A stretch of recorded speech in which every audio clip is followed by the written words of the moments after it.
Hello friends, नमस्कार। जैसा कि आप सभी को पता है 19/1/2025 को राजस्थान सहायक अभियोजन अधिकारी की परीक्षा आयोजित की गई। आप सभी स्टूडेंट्स काफ़ी एग्ज़ाम देने के बाद मच एक्साइटेड थे।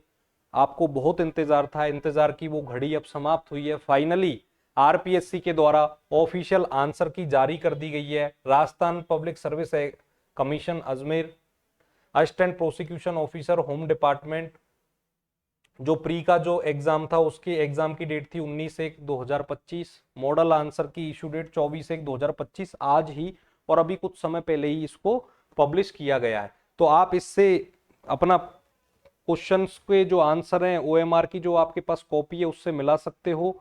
यहाँ पर हम देखेंगे कि ये सारे क्वेश्चंस के आंसर इनके सामने लिखे हुए हैं।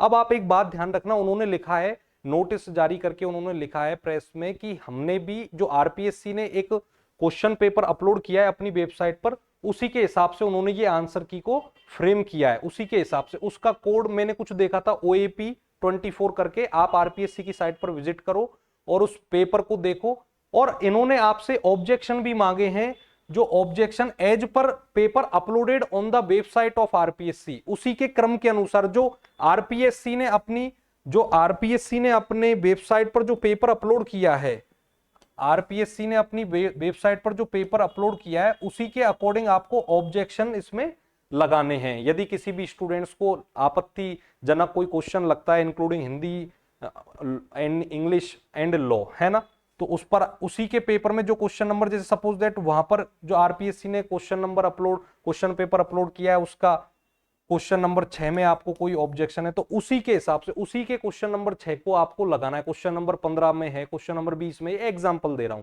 जो ऑब्जेक्शन का जो पोर्टल है वो 25/1/2025 से और 27/1/2025 12 बजे तक ही अवेलेबल रहेगा। और आई थिंक इसका शुल्क जो है वो 100 रुपए पर क्वेश्चन ऑब्जेक्शन का इन्होंने रखा है। तो जिस भी स्टूडेंट को आपत्ति हो तो 25 से 27 तारीख तक 12 बजे तक आप ऑब्जेक्शन भी फाइल कर सकते हो। आप आपत्ति जब भी दर्ज करवाओगे आरपीएससी में तो अपनी एसएसओ आईडी से हो जाएगी वो, लेकिन आपको कुछ प्रमाण देना होगा कि इसका आंसर ये नहीं ये होना चाहिए। कोई रेफरेंस बुक या कोई केस पर आपको है तो उसका कोई सुप्रीम कोर्ट का कोई केस है तो उसका हवाला आपको रेफरेंस देना होगा। ठीक है, तो ऑल दी वेरी बेस्ट। अब जल्दी से मेंस की तैयारी में हम लगने वाले हैं। Thank you.